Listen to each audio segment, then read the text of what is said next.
qu'est-ce qu'on apprend?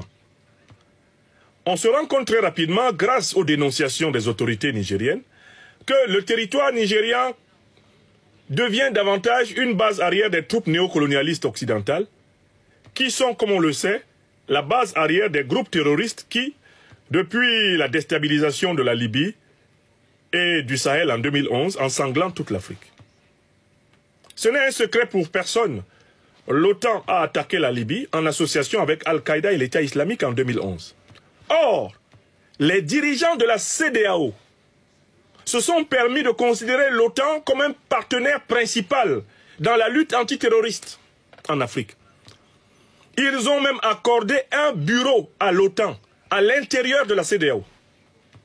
La CEDEAO, dont le Nigeria est l'une des grandes puissances, est la plus grande puissance politique africaine.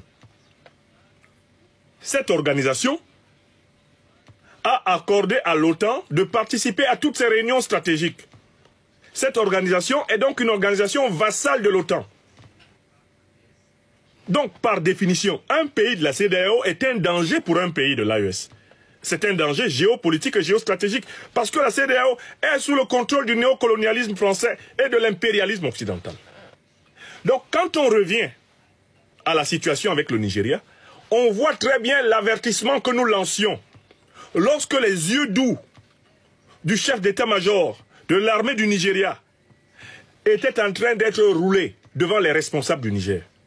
Ceux qui suivent les travaux de votre serviteur dans cet oratoire se souviendront que j'avais dit que tant qu'il n'y a pas de changement politique à la tête du Nigeria, avec l'émergence d'un leader révolutionnaire panafricaniste, le Nigeria serait toujours un danger pour le Niger et pour toute l'AES. Je l'ai dit publiquement à nos honorables autorités du Niger, en leur disant: n'ouvrez pas les bras aux dirigeants nigérians actuels, parce que les dirigeants nigérians actuels ont fait allégeance à l'OTAN. J'avais prévenu nos dirigeants de l'Alliance des États du Sahel que l'assouplissement de l'attitude de la CEDEAO, et en particulier celle du Nigeria, ne signifiait pas la renonciation au plan de déstabilisation du Niger, du Burkina Faso et du Mali. Ça n'a pas duré. Les autorités nigériennes ont fait état d'informations fiables selon laquelle les puissances hostiles de l'OTAN sont en train de renforcer leurs installations au Nigeria dans une posture d'agressivité orientée vers le Niger. Et cela se fait avec qui? La complicité de Tinubu, la complicité des autorités nigérianes. Les multinationales du pétrole, du gaz, qui exploitent le Nigeria pour des intérêts occidentaux et moyen-orientaux, tiennent Tinubu, qui est leur pantin.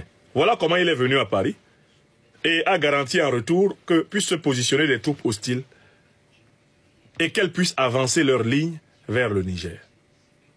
Mais alors, comment on va s'en sortir dans cette affaire? Moi je dis et je répète qu'il faut encourager les mouvements panafricanistes dans tous les pays africains. Il faut encourager les mouvements panafricanistes dans tous les pays africains.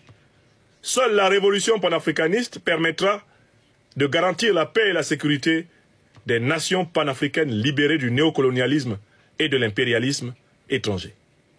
Voilà pourquoi, incontournablement, il va falloir s'intéresser aux jeux politiques internes des pays où se positionnent des troupes hostiles.